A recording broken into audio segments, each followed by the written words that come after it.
కోసం ఇక్కడికి వచ్చినందుకు ధన్యవాదాలు. మేము ఒకటే డిమాండ్, మీరు ఇప్పుడు మా డిమాండ్ ఏంటంటే నిరుద్యోగుల తరపు నుంచి గత ప్రభుత్వం టీఆర్ఎస్ 2 సార్లు గ్రూప్ 1 వాళ్ళు చేసిన పేపర్లు అమ్ముకోవడం వల్ల 2 సార్లు క్యాన్సిల్ అయింది. అప్పుడు మమ్మల్ని దెబ్బతీసారు. ఇప్పుడు కాంగ్రెస్ వాడు వచ్చి వారు జావులు అమ్ముకుండు.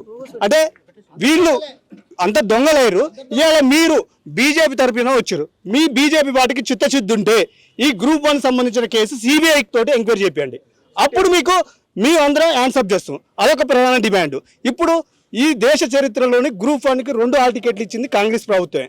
అంటే ఇలా కాంగ్రెస్ని టీఆర్ఎస్ నమ్మే ప్రసక్తే లేదు. కొద్ది గొప్ప మీ మీద మాకు సానుకూలంగా మాకు నమ్మకం ఉంది. మీరు వచ్చిర్రు.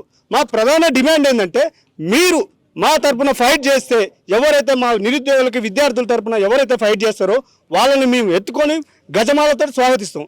అదేవిధంగా జీపీఓ పోస్టులు వాడు 2 సార్లు రాస్తున్న ఎగ్జామ్ పనికిరాడనే మీరే ఎగ్జామ్ పెట్టి పనికి ఇంకా దగ్గర 6,000 పోస్టులు ఖాళీగా ఉన్నాయి. ఆ 6,000 పోస్టులు కూడా ఇన్ఛార్జ్ పాలన ఒక్కొక్కరికి జీపీఓకి 3 గ్రామాలు అప్పచెప్తున్నారు.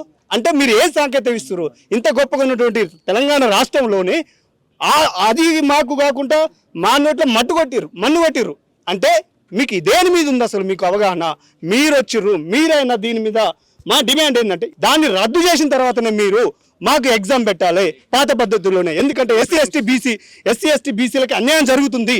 ఇది మీరు కొద్దిగా ఇలా హైకోర్టు ఇచ్చిన తీర్పు మీరు పనికిరారా బాబు అని చెప్పింది. అంటే మీకు చెంప చల్లు అనిపించింది. ఇంకో 2 చెంప చల్లు అంటే మీరు ఇక జీవితంలో కూడా మీరు అధికారం రాకు.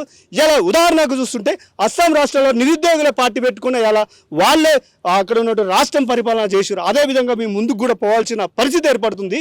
ఇలా రాష్ట్ర పరిపాలన కూడా విధించే స్థాయికి కూడా మేము అందరం ఫైట్ చేస్తాం. మా ఒకటే డిమాండ్, మీరైనా ఫైట్ చేసి మీరు మా తరపున నిలబడాలని మేము విన్నపం చేస్తున్నాం.